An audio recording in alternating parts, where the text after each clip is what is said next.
صلی اللہ علیہ وسلم. لہذا وہ اعتراض بھی ان کا ختم ہو گیا. اور دوسرا مین اعتراض یہ بھی کرتے ہیں کہ جی یہ ایرانی اور اجمی سازش ہے. یہ ایرانیوں نے حدیثیں گڑھ دی ہیں، یہ بخاری اور مسلم جو لکھ دی ہیں، اور اس کے پیچھے کیا ہے اصل میں جو ان کی بیماری، جس پہ میں پہلے بھی گفتگو کر چکا ہوں. اصل مسئلہ ہے ان کی بیماری ناسبیت، اہل بیت کے ساتھ دشمنی. اصل میں یہ ہے ناسبی اور یزیدی.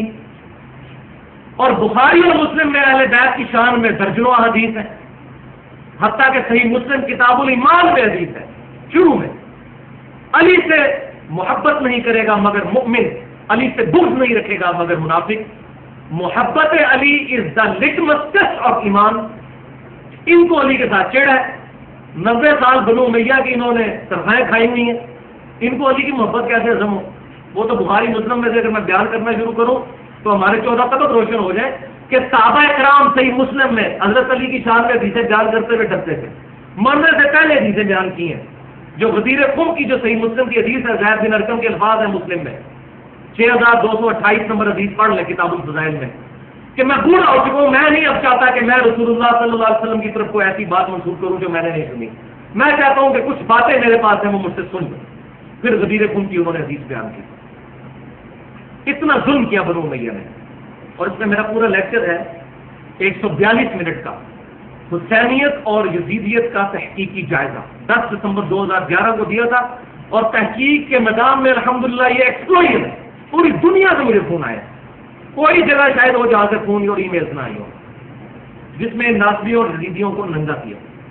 بھائی اگر یہ محدثین معاذ اللہ استغفر اللہ رافضی ہوتے تو سیدنا ابوبکر عمر کی شان میں حدیثیں تو نہ لیتے. اسی لیکچر میں نے ایسی ایسی حدیثیں بیان کی ہیں کہ وہ صرف اہل سنت کے منہج والے ہی لے سکتے. تو یہ کتنا بڑا ظلم ہے. تو اصل میں ان کے ٹانڈے جو ہے نا وہ ان منکرین حدیث کے ان ناسبیوں اور یزیدیوں کے ساتھ ملتے ہیں، جن میں top of the list Mahmood Ahmad Abbasi.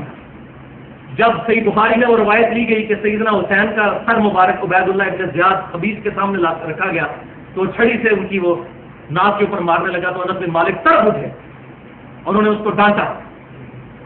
تو محمود احمد عباسی کہا کرتا تھا کہ ہاں بخاری کھوتے نے بھی یہ حدیث لکھ لی ہے معاذ اللہ سے، اور امام بخاری نے سیدنا حسین کے فضائل لکھنے والے چیپٹر میں لے کے آئے.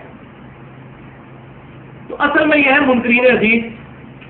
فیض عالم صدیقی یہ ہمارے لیے بالکل یہ اکیڈمی کے پیچھے مسجد ہے جہاں پہ وہ نماز پڑھایا کرتا تھا. پھر اللہ تعالیٰ نے اس کو کسی کے ہاتھوں مروا دیا، قتل ہو گیا. وہ اس وقت تو اہل حدیث کی طرف سے تھا، پھر اہل حدیث سے اسے اعلان برات بھی کر دیا، لیکن اس کے جراثیم اب تک موجود ہے. اس کا بچہ اہل حدیث کی مسجد میں نمازیں پڑھا رہا ہے.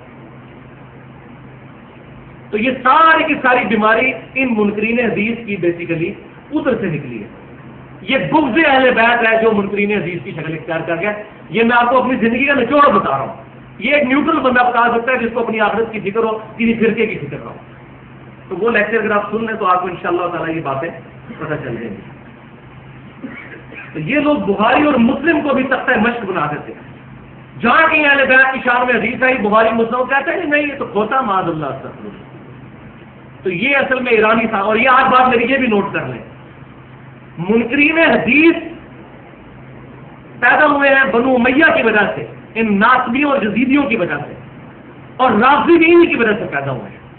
اگر یہ کام نہ کرتے کبھی بھی رافضی نہ پیدا ہوتے. شیعہ کی بات نہیں میں کر رہا ہوں، شیعہ تو اہل سنت کے منہج پہ ہیں، جو شیعہ نے علی ہے. آج کے شیعہ کی بات نہیں کر رہا ہوں، نہ آج کے اہل سنت کی بات کر رہا ہوں، پہلے 300 سال. تو شیعہ بالکل ڈفرینٹ چیز ہے. رافضی یہ بدقسمتی ہے کہ آج کل اکثر شیعہ جو ہے وہ رافضی ہو چکے.